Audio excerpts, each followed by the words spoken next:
There are rules written on paper, and then there are rules every ranger simply knows. Don't leave food in your pack overnight. Don't step off trail after snowmelt.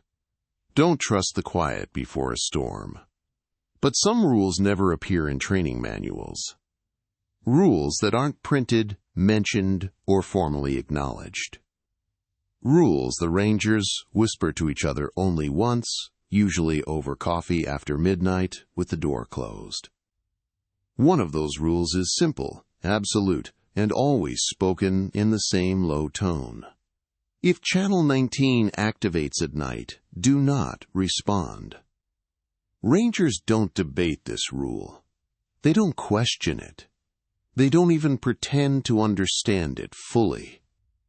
Because no matter the forest, no matter the region, no matter the decade, the stories are the same. A channel the agency retired years ago. A frequency that should be silent. A signal that never transmits during the day. And identical distress calls spanning nearly half a century.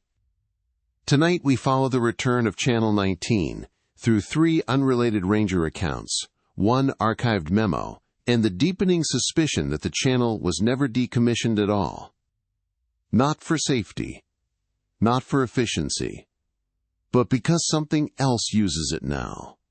Something that knows the rangers and calls them by name. Channel 19 was once nothing more than a maintenance frequency, used for equipment logs, trail condition updates, vehicle mileage checks. A boring background utility channel.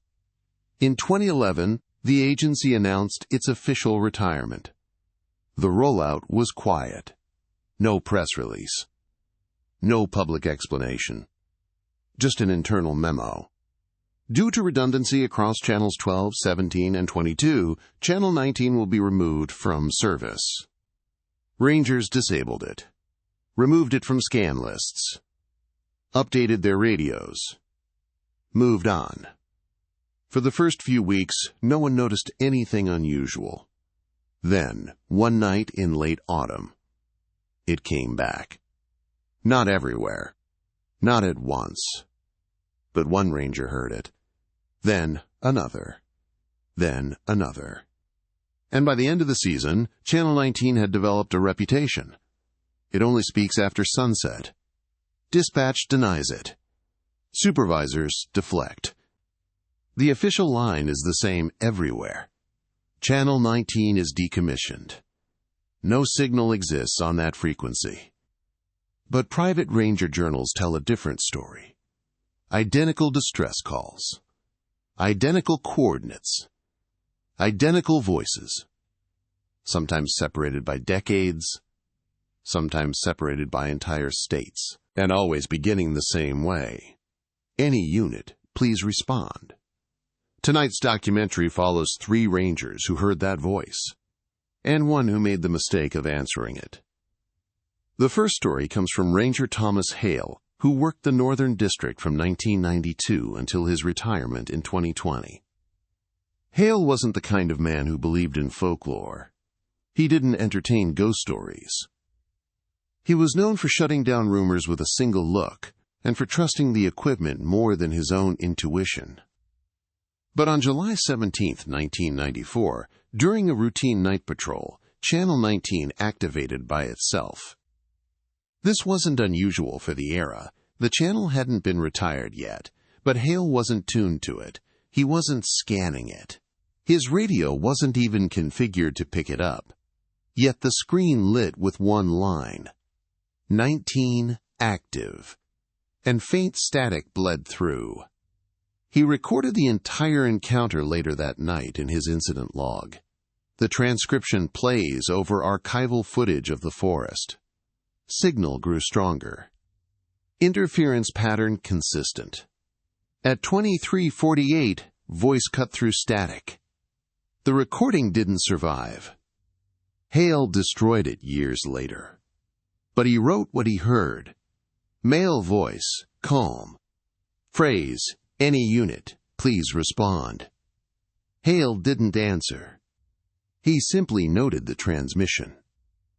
He marked the coordinates his receiver generated, a set of numbers pointing to a remote forest culvert nearly 40 minutes from his location. The next night, the same thing happened, and the coordinates were identical. By the third night, Hale decided to dig. He went to the archive, checked old incident logs, cross-referenced decades of ranger call reports. What he found startled him. The exact same coordinates had been logged in 1979, 1983, 1989, and twice in 1991. Every time, the transmission was described in the same way. Male voice, calm, identical wording, unchanging tone. Hale brought this to his supervisor, who responded with a phrase that still unsettled him. "Don't pursue it. Channel 19 isn't to be monitored after dark." He pressed for more. His supervisor shut the file. Hard. "No engagement, Thomas. That's an order." Hale didn't forget those words. For the next 26 years, Channel 19 remained quiet for Hale. But the night before he retired, 52 years old forest veteran, nearly 3 decades of service. His radio activated on its own. 19. Active. And the same voice whispered, "Any unit, please respond." He turned the radio off, placed it face down, walked out of the station without signing the end-of-shift report. He never returned. The second account is darker, more documented, and it involves a ranger who made the mistake of responding. This is the story of Ranger Daniel Burke, a transfer from Oregon who joined the Southern District in 2007. Burke was young, confident, technically skilled. Too skilled, his colleagues later said, because he trusted equipment over instinct. In 2010, before Channel 19 was officially retired, Burke heard the first distress call. It was a stormy night. Visibility poor. Winds high. The transmission cut through the static as clearly as if someone stood beside him. "Any unit, please respond." He answered, "This is Ranger Burke. State your location." Static swelled. Collapsed. Then the voice replied gently, "Daniel, turn right." Burke froze. He hadn't used his name. He hadn't identified himself. Procedure didn't require it. He keyed the mic again. "Identify yourself." The voice answered, "Turn right."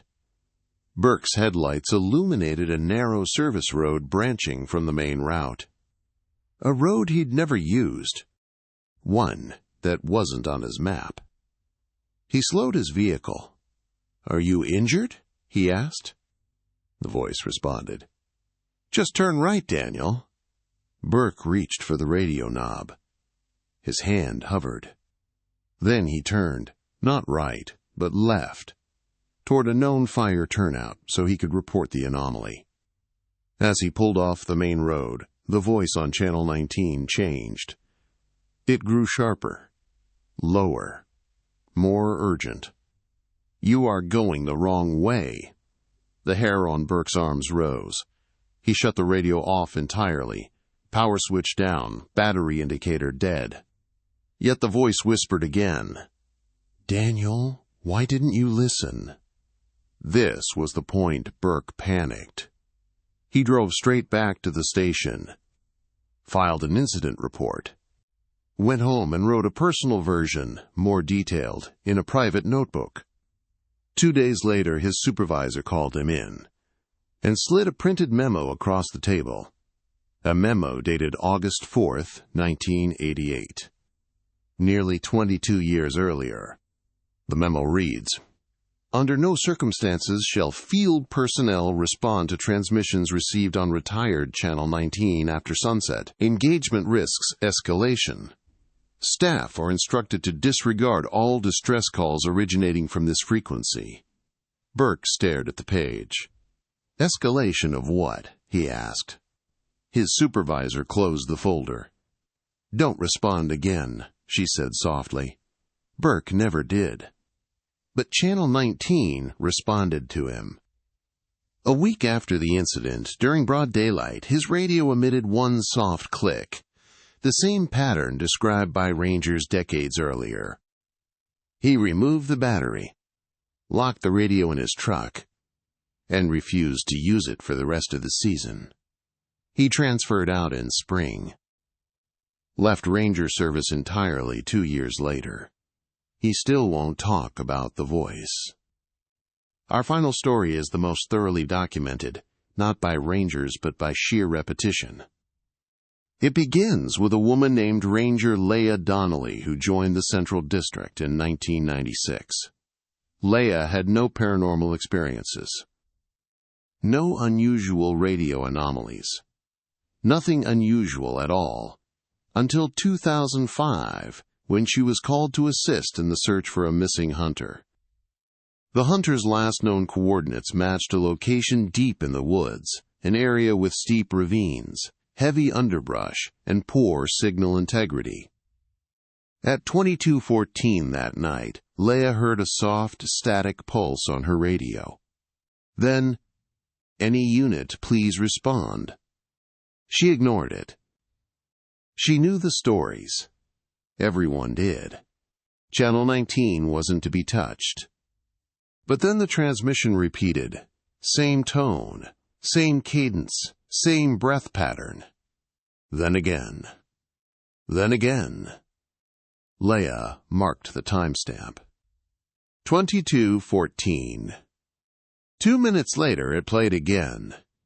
22:16. 2 more minutes. 22:18. The coordinates attached to the signal were exactly the same as those logged in the 1979 and 1983 Channel 19 archives. Leah wrote, "Distress call repeating at fixed intervals, identical phrasing, no deviation in waveform, no natural transmitter should be this consistent." Then the transmission changed. At 22:20 the voice said, "I can see you." Leah snapped upright. Her headlights were off. It was pitch black. She was alone on a ridge road no one else knew she had taken. She shut the radio off. It clicked back on. She removed the battery. It stayed on. The voice whispered a final phrase. "Why didn't you respond?" Leah didn't answer. She instead drove straight to the command station. When she arrived, the night supervisor, a man named Holland, met her outside. He looked exhausted, defeated. Before she said a word, he asked, "You heard it, didn't you?" Leah nodded. He motioned her inside, took her to a locked cabinet, and showed her a grid of decommissioned radios, dozens of them, tagged with ranger names and dates. Every one had the same note attached. Activated on its own. Used Channel 19 after dark. Holland pulled out a folder, thick, worn, heavy, filled with printed logs from the 1970s through the 1990s. The earliest entry, dated 1973, described a distress call heard during a snowstorm.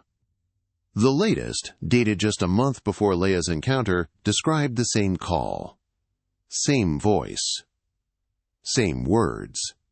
Same timestamp. Every entry ended the same way.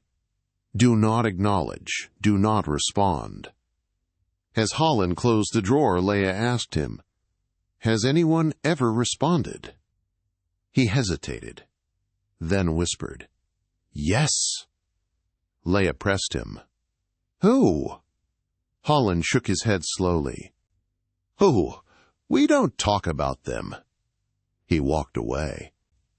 Leah's experience was the last documented case before the district quietly removed all radios capable of tuning to Channel 19. Yet the signal still returns. Even on radios without Channel 19 enabled. Even on radios with no battery.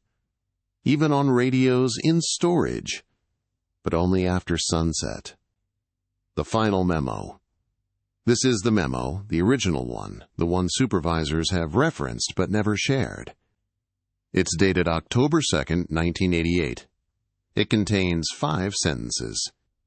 Effective immediately, Channel 19 is to be considered hazardous after sunset.